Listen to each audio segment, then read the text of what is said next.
So let's now take a look at some of the historical influences for our Constitution.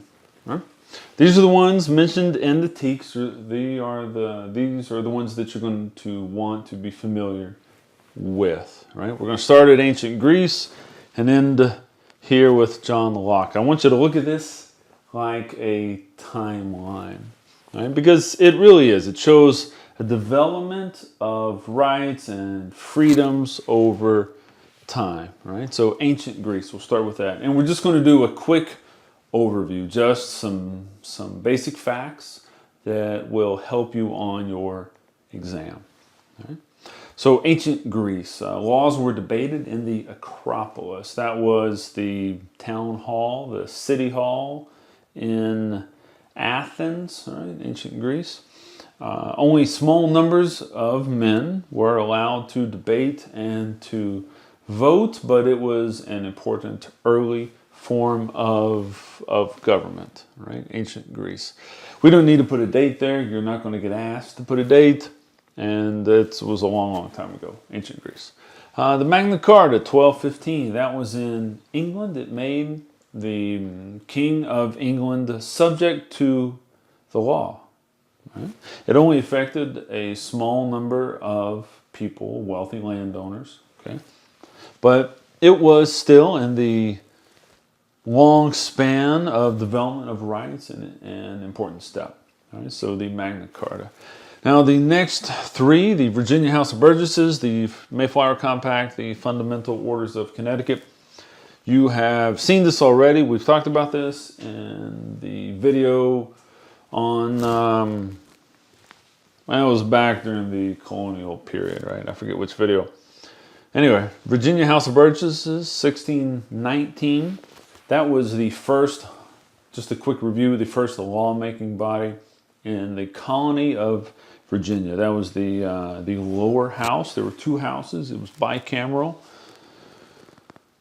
The legislature in the colony, and that was the lower one, and the Burgesses, they were the representatives. They were called Burgesses at the time.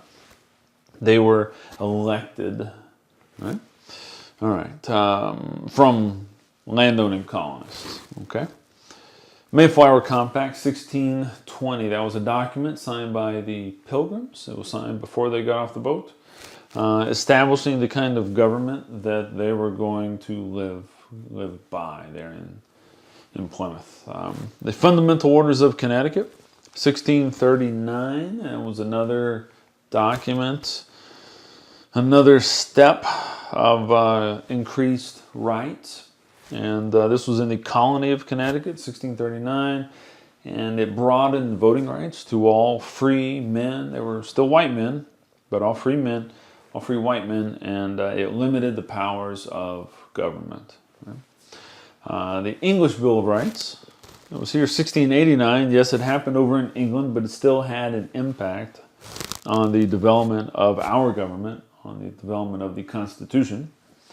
And it declared that Parliament had power and that the king didn't have all the power.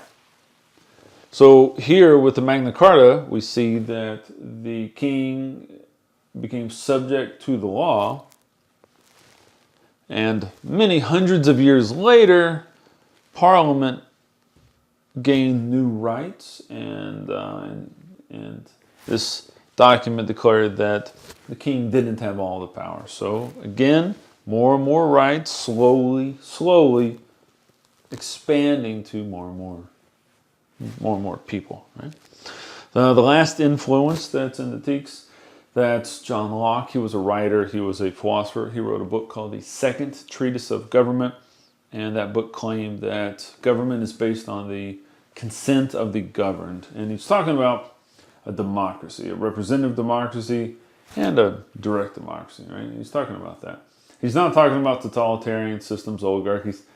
Monarchies, probably not. You know, it depends on what monarchy we're talking about, but probably not. But really, he's talking about here, a democracy, okay? And he also wrote, and perhaps you've heard this, that the purpose of government was to protect life, liberty, and property. Now, you might have heard life, liberty, and the pursuit of happiness. That is a variation on Locke, right? Locke wrote Life, Liberty, and Property, and his ideas were influential on the Declaration of Independence and the Constitution. So these are the historical influences listed in the TeachWriteLearn, and we're talking about a representative democracy, what we have today. Now, if we wanted to expand this timeline, we could. It's not going to be in a, probably not, I wouldn't think, in a question about government, but maybe about history, perhaps. If we go to the Civil War amendments that gave voting rights to more people, if we go to the 19th Amendment that gave voting rights to women, right? Meaning the Civil War amendments did not restrict voting based on color or race, and the 19th Amendment did not restrict it based on sex or gender, right? Gave voting rights to women, and then we could expand that even more down to the mid 1960s. If we're thinking about the civil rights movement, adding protections to people to protect the rights to vote. Okay, so a long process, took hundreds and hundreds of years, right? Still imperfect today, still imperfect. But this is the timeline that will help you for your test.